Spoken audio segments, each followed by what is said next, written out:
Welcome back. In the previous part, we were questioning a, parrot. Yes. Yes, indeed. And we need to prove that this parrot does know that the caretaker dude is actually, Yogi. And we've got to do that by selecting case summary here and proving that 1228 is connected to DL6. So, let's do that. It's on the case summary page.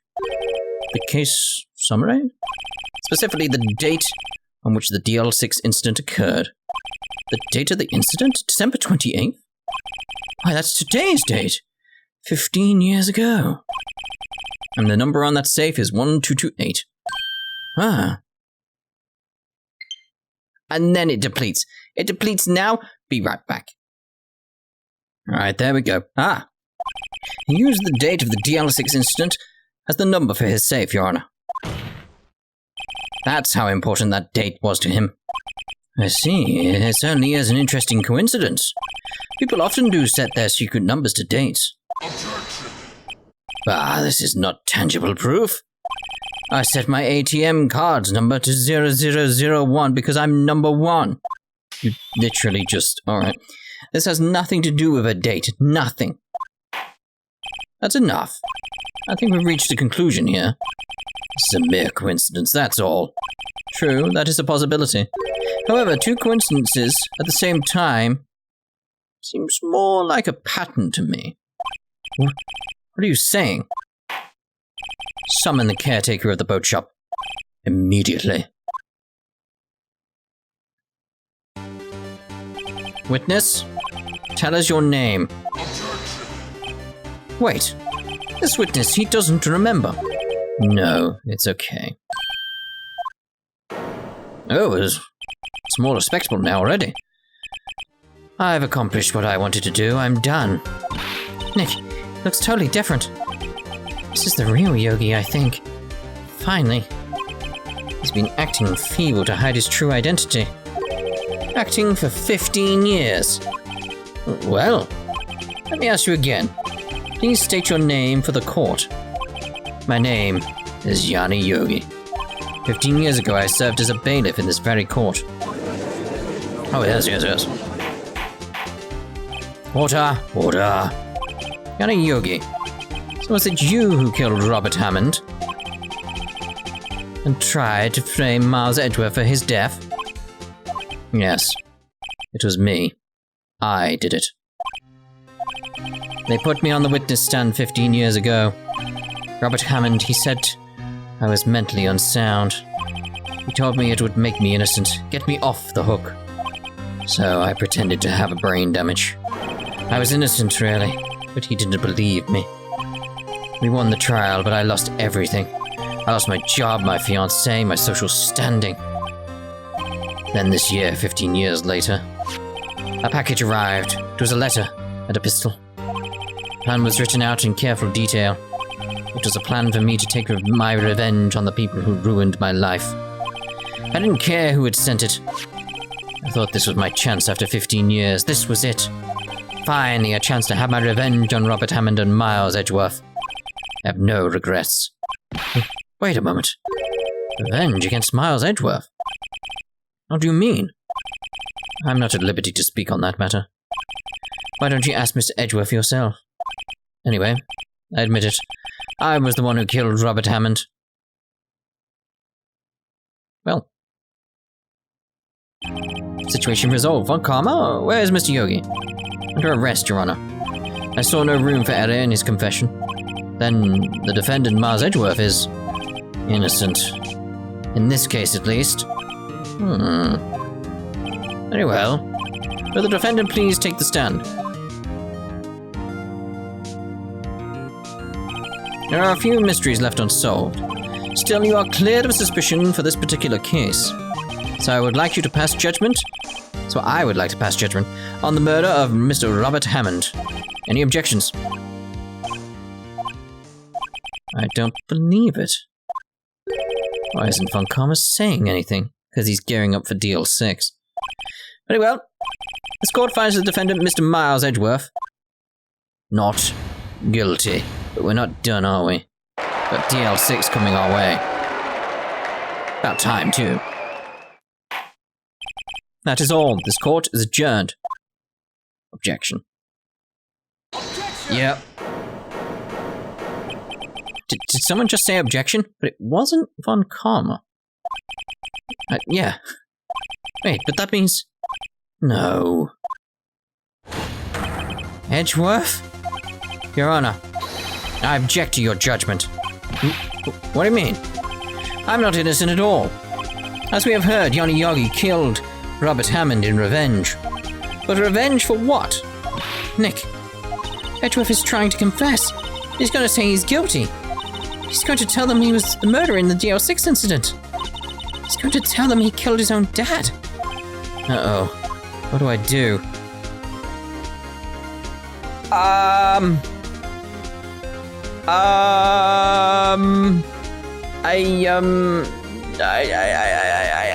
suppose I'm raising an objection? Objection! The judgment has already been passed. I object to Edgeworth's outburst. Objection. You would. Didn't something like this happen yesterday too? I believe a certain witness raised an objection after a guilty verdict was passed. Ah, damn it. That would be Larry. We must hear this new statement. We must hear Miles Edgeworth. He's right. Damn it. We have a duty to hear Mr. Edgeworth out. Damn it, damn it, damn it. For 15 years, I have had a recurring dream. A nightmare. It's only a nightmare. That's what I told myself. But now I know it wasn't a dream. Yanni Yogi wasn't the killer. You mean, in the incident where your father died? From the distance of the shot. It wasn't suicide either. Everything was as clear as day. The murderer, the criminal in the DL6 incident. It was me. Your Honor, I confess my guilt. I am guilty for the DL6, the statute of limitations of which ends today. The culprit is me. Oh my. Order! Order! This is certainly unexpected. The defendant declared innocent is confessing to a different crime. A crime for which the statute of limitations runs out today. I'm not really sure how I should deal with this. It's obvious. We hold a trial right here, right now. We try this man for his crime of 15 years ago. Oh, very unprecedented. I think I would like to take a 5-minute recess. During this time, I will consider the appropriate course of action to take. Court is adjourned. Right. December 28th, 2:24 p.m. District Court, Defendant Lobby. Number 2. I'm sorry, Wright. I've just wasted all of your effort.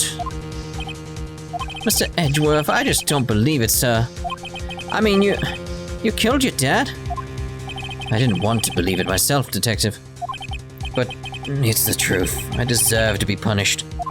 Murder is murder no matter what the circumstances. I mean, that's not how that works. So where's manslaughter come into this? This is crazy, just crazy. Nick, what are you doing? Huh? Oh. I was just reading through the court record once more. Getting my case ready. A case for what? Huh? Isn't it obvious? I'm going to prove that Miles Edgeworth is innocent. What are you talking about, pal? He just admitted to it. He confessed that he did it. In court. I'm sorry, Edgeworth. But I don't believe your nightmare. What? It's just a dream. It's not real. The truth is right here in this court record.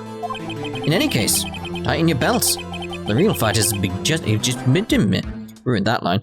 I was going to say is about to begin. It's much better than that. It's a real fight. It's about to begin. I'll prove you're innocent. Trust me. Right. Alright, here we go then.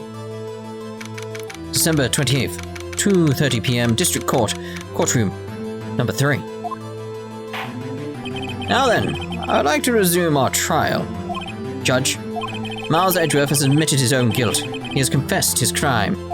Let us begin by hearing his testimony. Then, though pointless, let the defense do their cross-examining.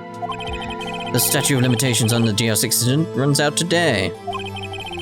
Though it's unconventional for me, I'd like to run this one by the book. I see. Does the defense have any objections? Yes, I'd sooner he not run it by the book. No, Your Honor. Von Karma, you knew this was going to happen from the very beginning, didn't you? Very well. Will Miles Edgeworth take the stand? Will the witness state his name and profession? Miles Edgeworth. I am a prosecuting attorney. Mr. Edgeworth. 15 years ago, you mistakenly killed your father, Gregory Edgeworth. Is this correct? So I suppose. What else could I have done? Yes. Or triple dot. That works just the same. It is correct. Then testify about this matter to the court. When Edgeworth was telling me about his dream yesterday, I noticed something. One detail didn't quite fit. That would be the key, but only if I can get it to work. Please. Please. Here we go then. Alright. That day I had gone to the courtroom to observe one of my father's trials. See, some of these details we don't exactly know whether or not they're right, so it's like, I don't know.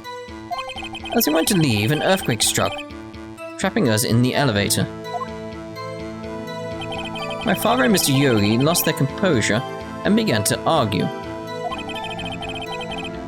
Just then, something heavy fell at my feet. I picked it up and threw it at Mr. Yogi. I wanted them to stop fighting. Okay. A moment later, there was a single gunshot, then a scream. Okay. It was a terrible scream. I remember it to this day. That's all. And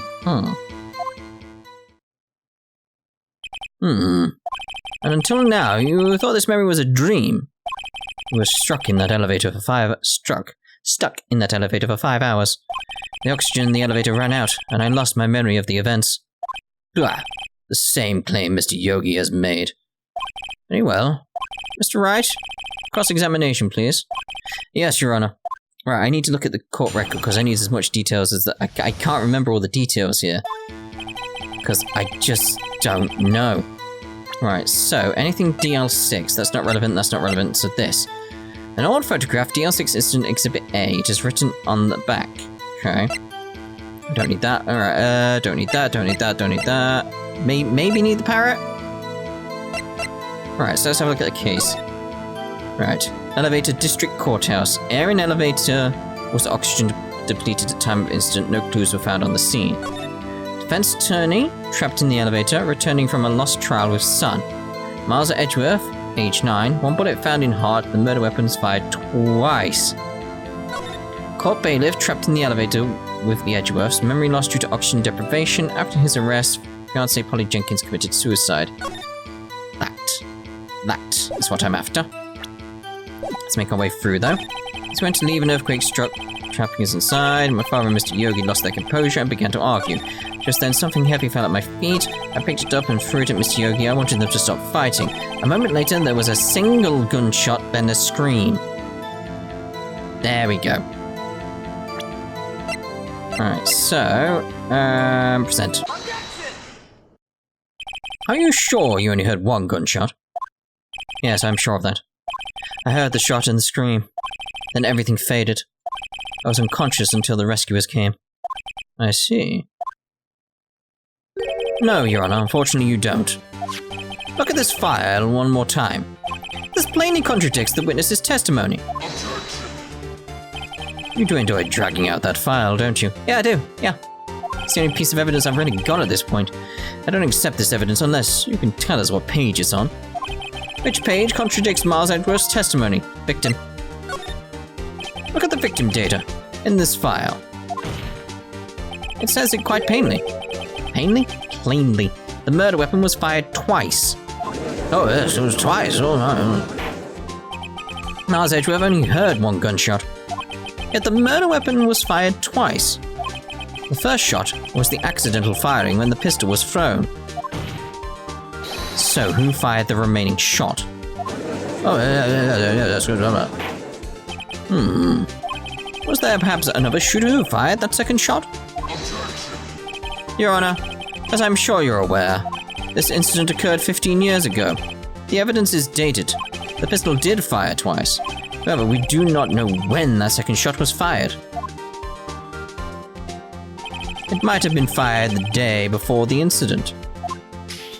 There is no proof that the second shot had anything to do with this incident. I'm assuming we bring up the bullet? What? I see. You do have a point, Mr. Wright. The murder weapon was fired twice, as we have heard. One of the shots was fired by the defendant, a boy at the time. Do you have any proof that the other shot fired had something to do with the case? Yes? No, I think I will be able to show you proof. What? Impossible. Now, Mr. Von Karma, save your surprise for after you've seen the evidence. Very well, Mr. Wright. Show us your proof. We have evidence that the second firing of the pistol is related to the incident. Okay, so what we got here? Taken from Gregory Edgeworth's heart, still bears clear ballistic markings. That proves that he was shot. Photograph of the scene of the murder. Let's have a look.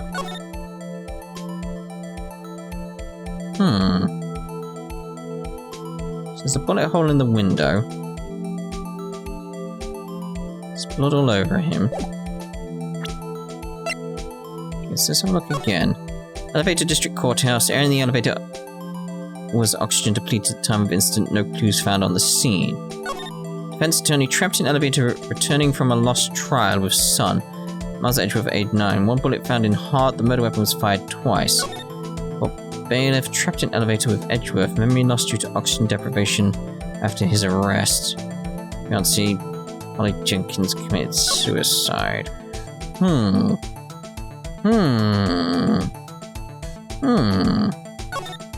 the elevator was oxygen depleted at the time of incident. No clues found on the scene.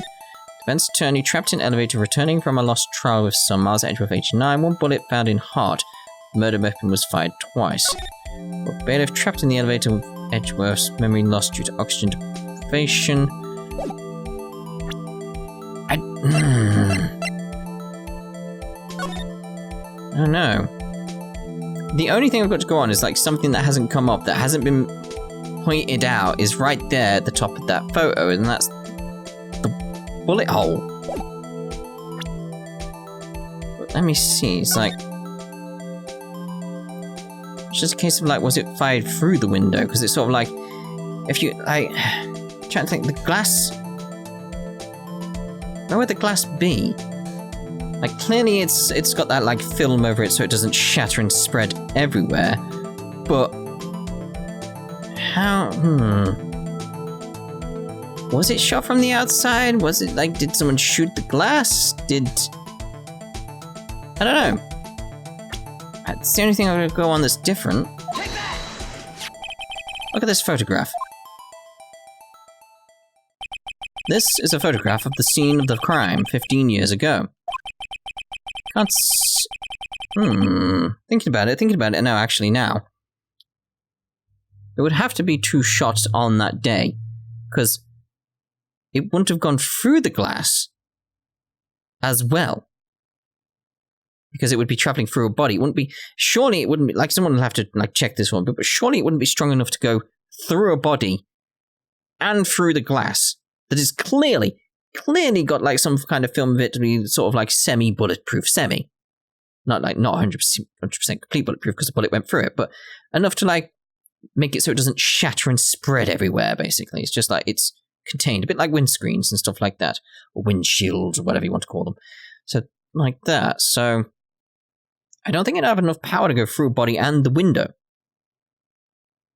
So maybe that's what we're going with. It's the only thing that's not come up. So it's just like, I can see that the victim lying there is Gregory Edgeworth. This proves the murder weapon was fired twice at the time of the incident. This photo proves it. So let me get this straight. This photo proves 2 shots were fired? Where? Your Honor, please get a clue. Show the judge the contradiction in the photo. I'll go with that, because that's all I've got to go on. Take that! That should be obvious. The contradiction is here. I see a bullet hole in the door. Your Honor, Gregory Edgeworth was killed by a shot from the pistol. Yet there is also a bullet hole in the elevator door. We also know that the murder weapon was fired twice. Thus, someone other than Edgeworth fired that second shot. Oh my. Order! Order! Mr. Wright, what are you driving at? It's simple, Your Honor. At the time of the incident, 2 shots were fired. One went into Gregory Edgeworth's heart, the other hit the elevator door. Remember that the defendant lost consciousness after the shot he fired rang out. In conclusion, we must agree that the second shot was fired by someone else. Mr. Wright, but who could that someone else be? The murderer, of course. I knew I should have stepped in before your wild fantasies got out of hand. Mr. Wright, look once more at the DL6 incident case file. Look closely. Try the case summary page. The case summary? That's on page 1. Look what is written there. Not a single clue was found on the scene. If the pistol had indeed been fired 2 times, then the other bullet would have been discovered on the scene. He does have a point. That second bullet has never been found. Why? Because the second bullet does not exist. The bullet that claimed Gregory Edgeworth's life was the one fired by his own son. That is the truth of this matter. The whole truth. It is undoubtedly something else that made the bullet hole in the door. What? Order? I will have order. Mr. Wright has proven one thing to us clearly. The murder weapon was fired twice at the time of the incident. However, as Mr. Von Karma says, the second bullet fired was not found. It is highly unlikely that the police merely overlooked this second bullet. So all we have is the single bullet fired. I'm afraid I have to discount the defense's claim. I praise the judge for his wisdom in this matter. Gah, how did this happen? I believe that the second bullet didn't exist. Was I wrong? Have I been wrong about this whole incident? That's possible. What are you doing, Nick? Aren't you raising an objection? I'm sorry, Mayor. What? It looks like I was wrong. Nick? If the second bullet wasn't there, then all my conjectures are for nothing. No. But you said you'd do it, Nick. You said you'd get Edgeworth declared innocent. I'm sorry. It's just, when I saw the photograph, I thought the 2 shots had been fired. I was so certain of it, I thought I'd won. I thought there was another person, someone else, who fired the killing shot. But now, I was wrong to think it could be that simple. This case has stood unsolved for 15 years. Nick. It seems that we have finally cleared up this incident. Only 1 bullet was found at the scene of the crime. That shot was fired by Miles Edgeworth, but if it went through the window, would it not end up outside? Precisely. I would like to ask one thing of Miles Edgeworth before passing my verdict. Have you been paying attention to the trial so far? Yes, Your Honor. Do you have any objections? No, I do not. So you killed your father? Though that was not your intention. Yes, I did. Oh no. He's accepted the guilt. Very well. The statute of limitations on the murder of Gregory Edgeworth runs out today. Therefore, I must pronounce a verdict on the defendant today. Right here. Right now. Indeed. Does anyone have any objections? I've been here before. It's just like my first day in court. There are so many things I know I should be saying, but my mind's gone blank. I can't find the words. Mr. Wright? I have an objection. I mean, I got to, really, haven't I? Like, what else am I going to do at this point? Objection! Your Honor. I object. Just... Mr. Wright, on what grounds do you object, Nick? I don't know. His case is perfect. Oh, no. It must exist. The second bullet. What? What did you just say? nothing. The second bullet must exist. But where? Someone took it. Seems waiting is not going to produce us any answers from Mr. Wright. Wait, Your Honor. Huh? The second bullet. It existed. What? Well, we just heard proof that it did not exist. I realize that, Your Honor. I'm really grasping here. It's just someone took it from the scene of the crime. That's what happened. But who? The murderer. The murderer? Then tell us just who is the murderer. I'm still thinking on that one. The criminal took the second bullet, but why? Huh? First of all, how would they have found it? It's not easy to find a stray bullet, Mr. Wright. Was there some pressing need for the murderer to search for that bullet? The murderer had to find it? Well, they didn't need it. I'm thinking, right, okay. So what if the bullet didn't go through the window so it couldn't be found, but because it's like windshields or like, windscreens, etc., it's like, it bounced. I am reaching here. It bounced and landed in someone's pocket. The murderer's pocket, and he wandered off with it. That's all I can think. Like, maybe that happened. Why would the murderer have spent the time to look for that stray bullet? I've got a clue. What's wrong, Mr. Wright? The murderer had no reason to take the bullet. Yeah, true. You don't want to admit it, but it's true. Had to take it. The murderer... What does that mean? You're thinking too normal. Think crazy. I am. It landed in his pocket. Don't think why the bullet was taken. Think why the bullet had to be taken. Mr. Wright? Yes, Your Honor. I have no idea what I'm doing. Well, the murderer had no intention of taking the bullet from the scene. But, the murderer had to take that bullet. Had to, Mr. Wright. What do you mean? Well, for instance... Since what? Maybe the bullet, hit the murderer? The bullet hit the murderer? Just saying, for instance. I mean, if it hit you, you would have to take it with you, wouldn't you? It's not like you could perform surgery right there. You know? Wait a second. I was just talking off the top of my head, but what if that's really what happened? Let me get this straight. So at the time of the murderer themselves was shot, and they left with the second bullet still inside them, thus leaving only one bullet at the scene of the crime? Yes, I guess that's how it would work, yes. There's a problem with that. The other two people rescued from that elevator, Miles Edgeworth and Yanni Yogi, were both unharmed. So that would mean the murder came from outside, yes. What? Oh, yes, yeah, obviously, yes.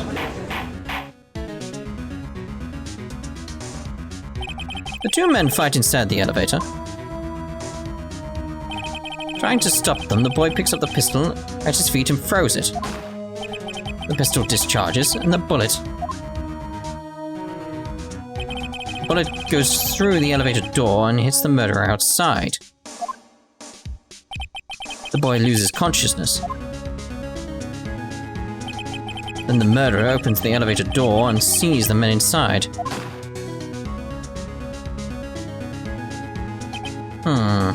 Mr. Wright, you are truly the most unpredictable defense attorney I've ever known. I can tell you're grasping, yet I cannot deny the possibility of what you say. What are you saying? Deny it! Deny it! No one involved with the incident was wounded. There was no murderer. No one was wounded at the time of the incident. That's right. I don't think of anyone. Hey, Nick. Huh? I just thought of something really crazy. Crazy? Remember what Mr. Grossberg said yesterday? No? Gregory Edgeworth dealt a blow to his perfect trial record. Oh! Oh, it's Karma, yes, this makes sense. Wow. Yes, it must have been quite a shock for Von Karma. He took a vacation for several months after that, you see. because he needed shoulder surgery. Yes, an unusual event for the man. That was the first and last vacation he's taken in his many years of prosecuting. What if Karma didn't take that vacation because of shock, but took it because he was injured? Which would mean... it could only mean one thing. He was the murderer in the DL6 incident. He was the man who shot Gregory Edgeworth. It was Von Karma. Oh man. Something wrong, Mr. Wright. You seem... dazed. You might say that. No, Your Honor. Well, you have indicated the possibility that the murderer came from outside. Can you give us the name of your suspect? Uh-oh. Should I come out and say it now? Well, I guess we're going to find out in the next part, unfortunately. So we'll see you then, and we will pretty much just, yeah, say it now. We'll prove it. So, see you in the next part. Ta-ta. And now.